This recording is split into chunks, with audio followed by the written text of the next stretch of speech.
Cosplay, and I am making a series talking about how I made my senatorial Padme Amidala gown from Star Wars Episode 2, Attack of the Clones.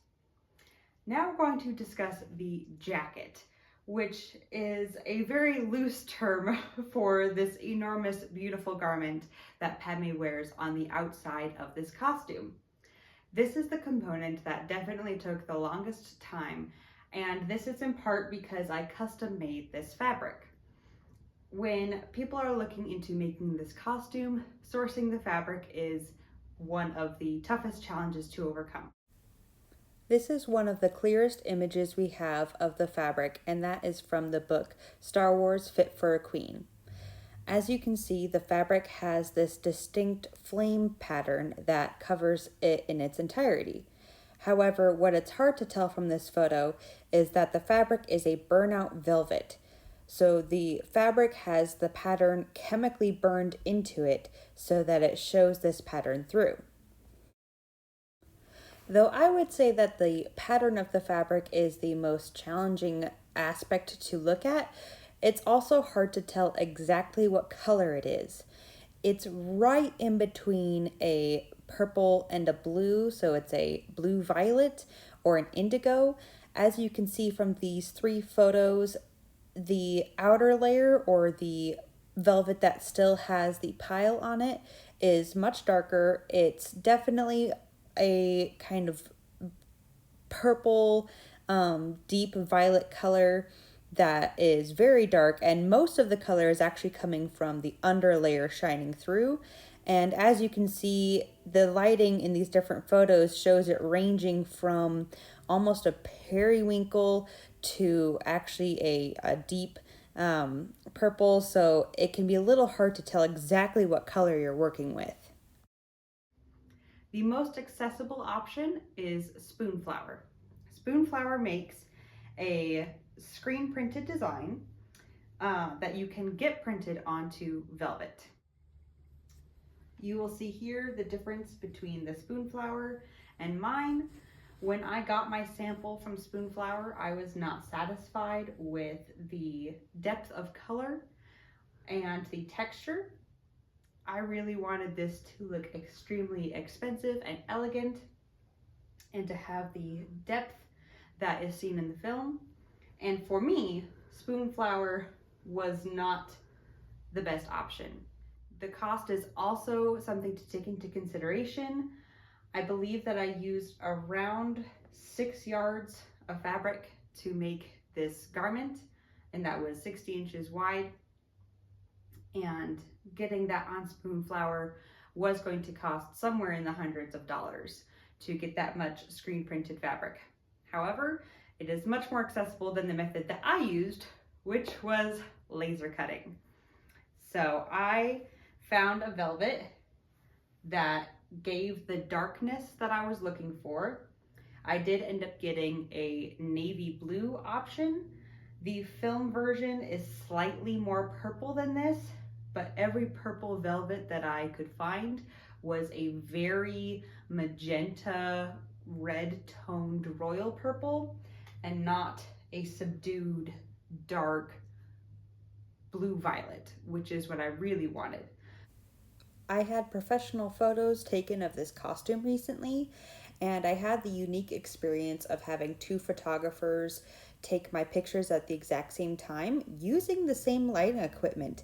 And as you can see, the colors come out differently even just based off their camera settings and their photography styles. So you can see in the left, everything comes across as slightly more blue. On the right, slightly more purple. And I figure this means I landed in a happy medium. So with the laser cutting technique that I used, using a slightly more blue toned velvet on top of a purple toned satin ended up getting me to the combination and coloration that I was looking for overall. So this did end up being a slightly more blue toned than what I was originally looking for, but it did have the texture, shine, and depth that I wanted. Now the flame pattern on the jacket definitely has a lighter tone underneath.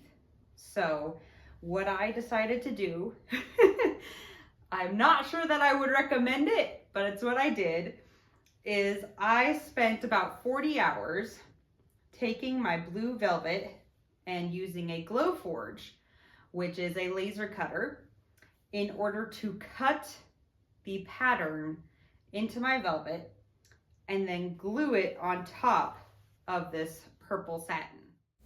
So the first thing I had to do was create an SVG or vector graphics file of my pattern for the flames. I could then tile that pattern in the software for the Glowforge, and I could mess with the pattern a little bit to get it to fill up the full cutting space on the laser cutter. I carefully folded my fabric piece by piece onto the Glowforge so that it could cut out the flame pattern. The nice thing about this is that with the burned edges on synthetic fabric, the pieces didn't fray. However, I did have to poke out every single one of those little flame pieces. This was one of my completed skirt panels before I applied the backing. So to give you an up-close look of this jacket, here is the fabric that I made completely by hand.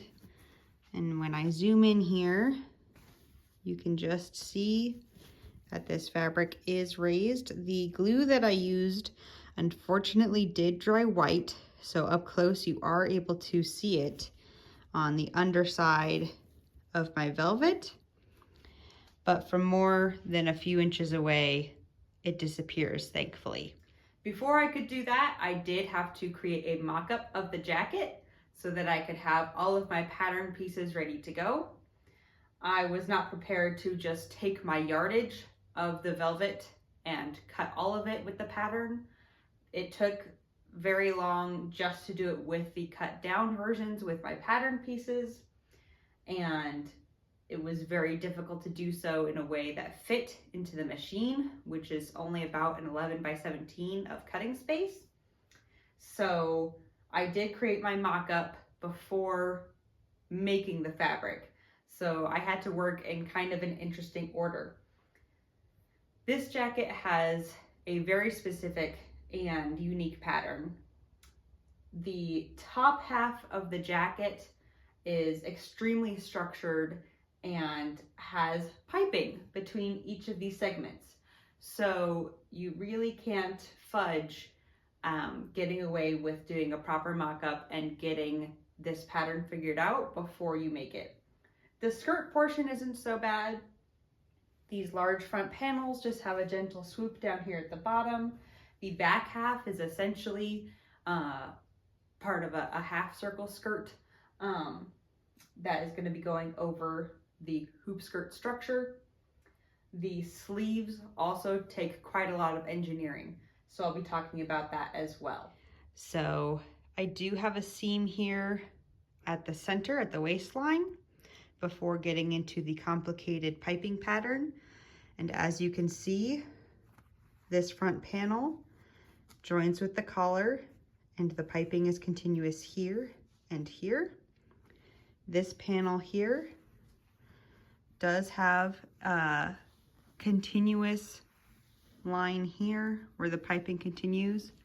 However, I do have a shoulder seam that you can just see here where my velvet does not quite match up. So I do have a front half and a back half. This is a rendering of what my pattern looked like when I was sketching it up. Someone on the Padmé Facebook group had shown a picture of their pattern, and I used that to make this design, which I then modified. You can see my pattern pieces here before I joined them together. And here is the back of the jacket. From the far view, you can see that everything looks very smooth and continuous.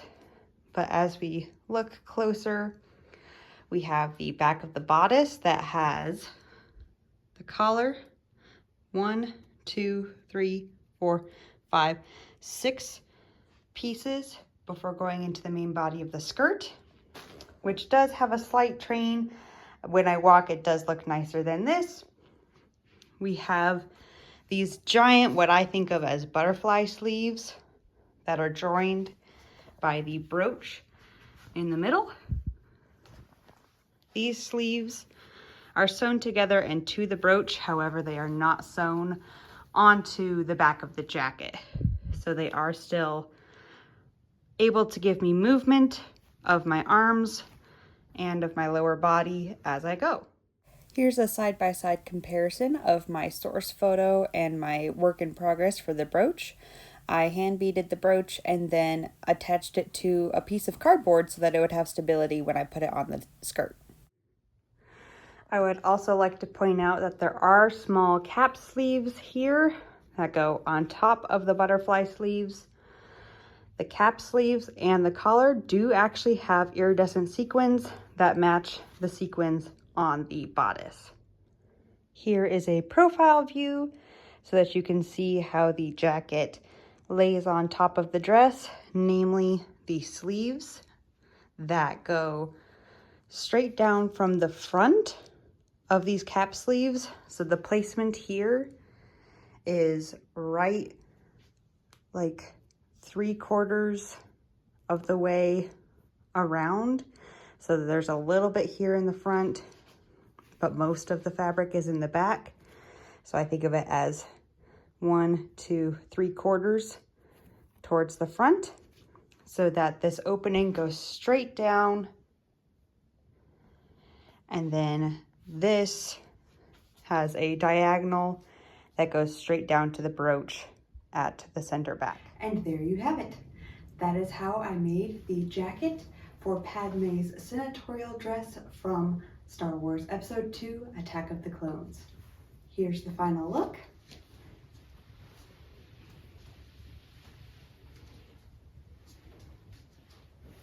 Check out my other videos to find out how I made the other components of this costume. I'm Sarah of Novice Cosplay, and thank you for watching.